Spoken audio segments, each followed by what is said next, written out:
Okay, so I already showed you how to do an inflatable or fix an inflatable paddleboard, but my husband pushed the camera button instead of the video, so we're gonna try this again. So first of all, you have to find your leak, and you need to have your board fully inflated before you find the leak.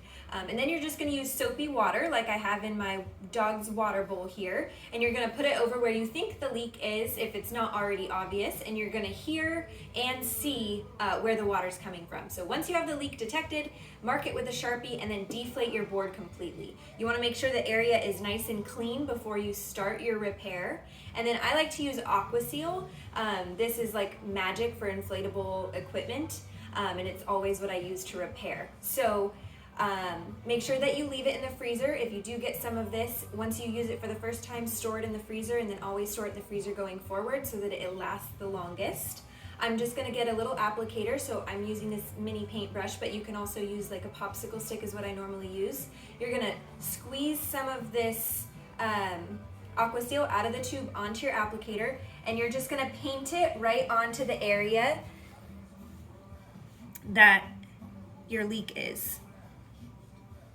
And this is going to seal in about 8 to 10 hours, and then we can take the board back out on the water again.